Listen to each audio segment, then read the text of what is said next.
Welcome back to Chronic Health Solutions. Have you ever felt like the holidays would be so much easier if you weren't trying so hard to make everyone else happy? If you are exhausted, overwhelmed, or filled with guilt because you are trying to meet everyone else's expectations, the meals, the activities, the family events, the traditions, I want you to hear this. You are not failing. Your body is overwhelmed because people pleasing is a nervous system stressor. And when you're already living with chronic symptoms and supporting neurodivergent kids through big transitions, your emotional bandwidth is stretched thin. Today, I'm going to show you why people pleasing hits your nervous system so hard and how to release the pressure with simple, doable shifts that are going to help you to feel calmer and more grounded. Let's get started. Welcome to Chronic Health Solutions. If you're more than just a tired mom, I'm talking trying to make it through the day without crashing by noon, you're not alone.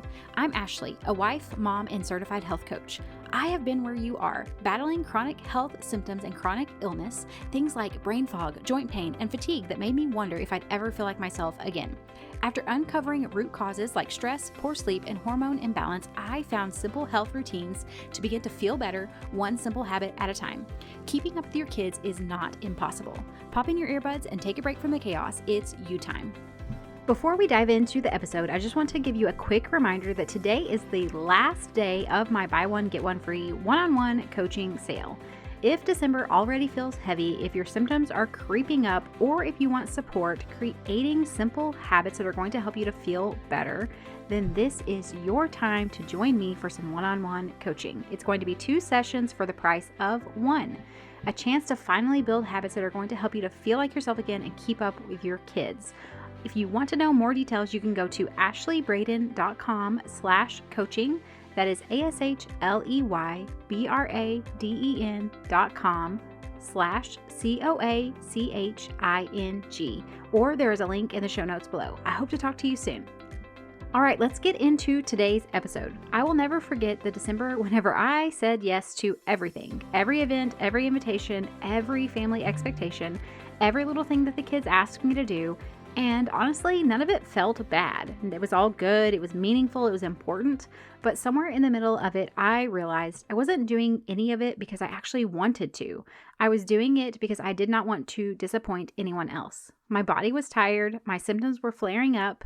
My kids were overwhelmed from all of the jam-packed schedule of full activities that we were doing, the lack of sleep from our crazy schedule, and my own emotions were on edge. And I remember thinking, why do I feel so guilty for saying no, even whenever I know my body is telling me it is time to stop and take a break? That is what people pleasing does. It puts us in this constant state of emotional tension, which leads to our nervous system being dysregulated because it feels like stress, because it really is stress. What I've had to learn is that healing does not come from saying yes to everything. It comes whenever you, again, like we talked about yesterday, when you honor your capacity and also when you allow your body to have time to get the rest that it needs. So let's talk about why people pleasing hurts your nervous system. People pleasing often seems harmless, but physiologically it does activate this emotional hypervigilance. We're always on the lookout to see if someone's upset with us, if someone seems unhappy. It can also, that just feels like stress in our body, so it's going to increase our cortisol levels. It can lead to decision fatigue because how can we make a decision or whenever we're trying to please this person and this person and this person? And so we end up having to decide about so many different things that we just begin to get tired of deciding, and those decisions begin to feel overwhelming as well. It can also lead to resentment because we're saying yes to things that we actually don't have the capacity to say yes to. It can lead to exhaustion because we're pushing ourselves further than we actually should be. It can lead to that sensory overwhelm, again, for the same reasons. And it can lead to guilt-driven adrenaline spikes.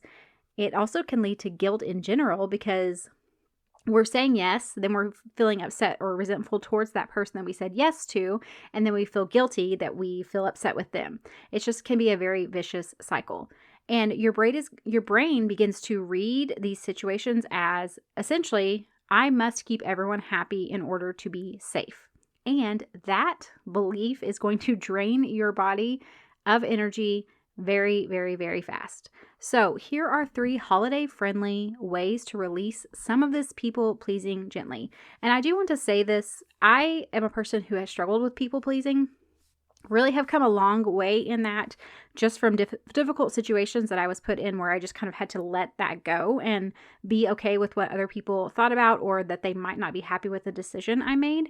And so whenever I share these ideas, I want you to know that I understand walking this out is easier said than done. And that sometimes it's just about baby steps. It's about doing a little bit at a time. And that sometimes that first step feels like the hardest, but then the more we practice it, the easier it gets.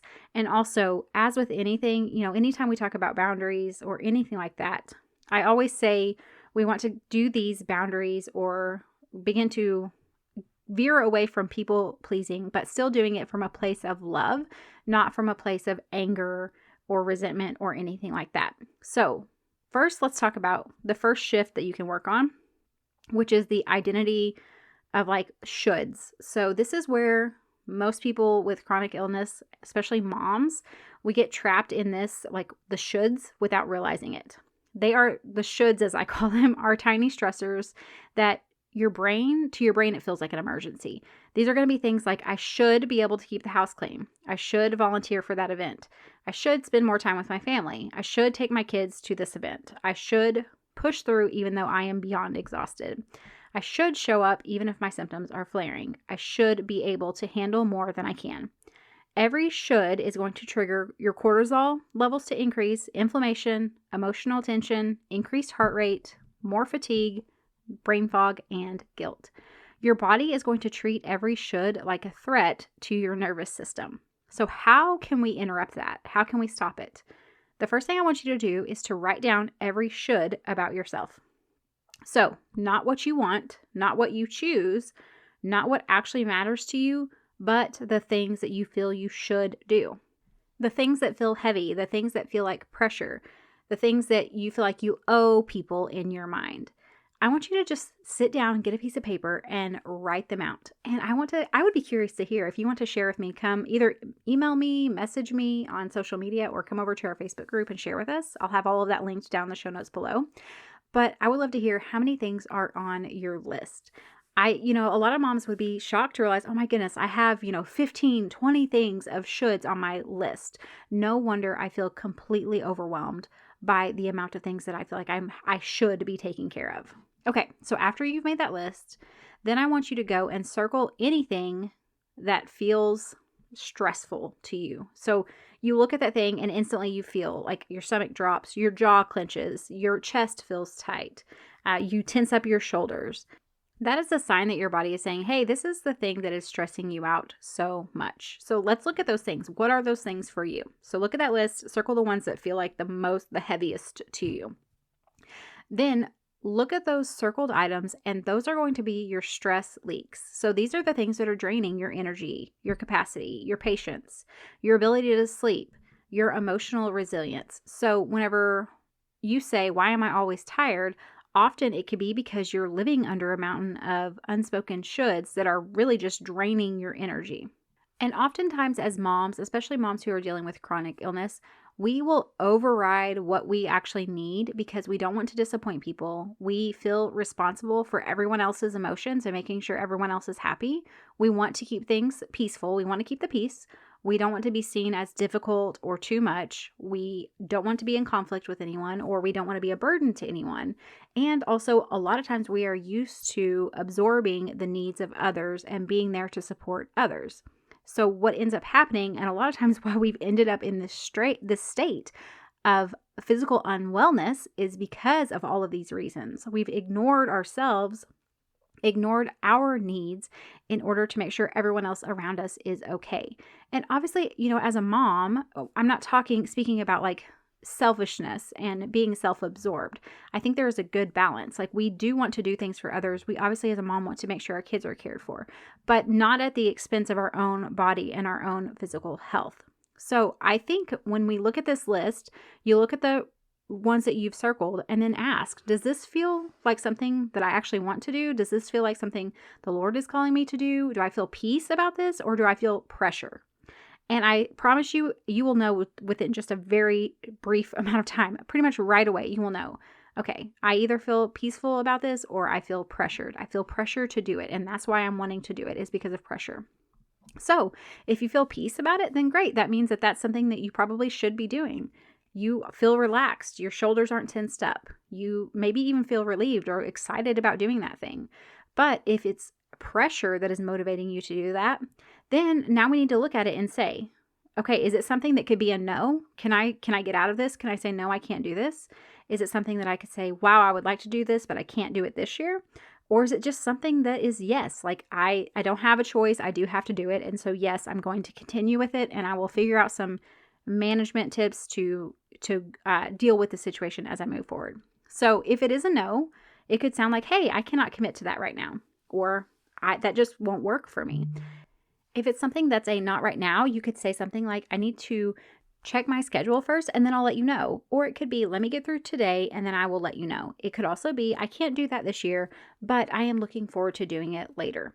If it's something that is a yes, maybe we look at how can we say yes and commit to it, but maybe make it a little bit simpler on ourselves. This could be, hey, I can help, but I can only commit to coming for an hour. It could be, I can come, but only for, 45 minutes. Or it could be, I could do one part of that, but I can't do all of it. These ideas are going to help to keep your nervous system safe. It's going to help to protect your capacity of what you can manage, so that the things that matter the most to you are the things that you're actually putting your time and energy into. It's also going to help you to recover faster during these times whenever you do have to push a little bit, because you're not pushing yourself to the extreme. It might be, hey, I did commit to this and I need to do it, but I'm going to do a simplified version of this. And so you're not going to push yourself fully into that flare up or that crash cycle. So when you are saying yes, but your body really needs you to say no, your nervous system and your body just goes into survival mode. Survival mode means we're going to have higher cortisol, higher stress. Often we're going to have worse symptoms. And that really is what we want to avoid. All right, so if you have realized, okay, I have all this list of things and there are a few that it has to be a no right now, and you are struggling with, how do I say no? I think that can be one of the biggest obstacles when we're looking at overcoming people pleasing, is to figure out how to communicate to other people, because we know that we might experience negative feelings and emotions from them. And often that can be very difficult for a person who does tend to people please. So it's figuring out, how can we communicate this in a way that keeps the peace as much as possible, but also honors and respects our own boundaries. And so I think looking at boundary scripts can be really, really helpful in this. And again, the reason why I like this is because it's very simple. You don't have to guess about what to say. You kind of go into the situation knowing what you're already going to say, which gives you a little bit more feeling of empowerment, because you're not trying to stumble all over your words or waiting for the other person to react to gauge what you're going to tell them. You just already know going in what you're going to tell them. So I want to give you a couple of ideas of what this can look like, and maybe some scripts that you could use if you've decided, hey, a few of these things I'm just going to have to say no to. How can I do this in a way that's still going to feel good, that's going to be respectful, as well as make sure that I am sticking to my no? So it could be something like, that doesn't work for us this year, but thank you for thinking of us. It could be, that's not something I can commit to right now, but thank you for thinking of me. I also could be, I won't be able to make that happen, but I appreciate the invitation. Or, that doesn't fit into our schedule this week, but thank you. And then the final idea that I had would be, we're keeping things simple this year, so we won't be able to join, but I appreciate the invitation. The thing I like about these scripts, of course, like I said, it helps you to avoid over-explaining. It helps you to avoid those guilt spirals, emotional burnout, and flipping back into that fight or flight, because you're walking into a situation knowing someone is not going to be happy with your response, which never feels good. And then also you don't feel prepared on how to communicate that in a kind and respectful way. So having this ready to go is really going to help your body to feel safe. And it's also going to help you to be able to stay in control and feel calm while you are speaking to them. All right, so your next step for today is simple. I want you to look at your list of shoulds and release one of them. Just one, that's it. I hope you have enjoyed this week of episodes in our holiday wellness series. And don't forget, today is the last day of my buy one, get one free coaching call sale. If you do want that support, head over there to ashleybraden.com/coaching, and I will be excited to work with you. That is all for this week. I will be back on Monday, so I will see you then. Hey friend, I hope you found today's episode helpful. If you did, would you take a minute to share it with another mom who's struggling with chronic symptoms? And leave a review on Apple Podcasts. It means the world to me to know this podcast is making a difference for you. All right, it's time for me to go tackle those snack requests, and remember that a short walk, even if the kids turn it into a race, still counts as self-care. Keep chasing those little wins. Even when it feels messy, you're making progress. The information shared in this podcast is for educational and informational purposes only and is not a substitute for professional medical advice, diagnosis, or treatment. Always consult your healthcare provider before making any changes to your health routine. I'm not a doctor, and this podcast is not intended to treat or diagnose any condition. You're the expert on your body. Listen to it and reach out to a trusted provider for support.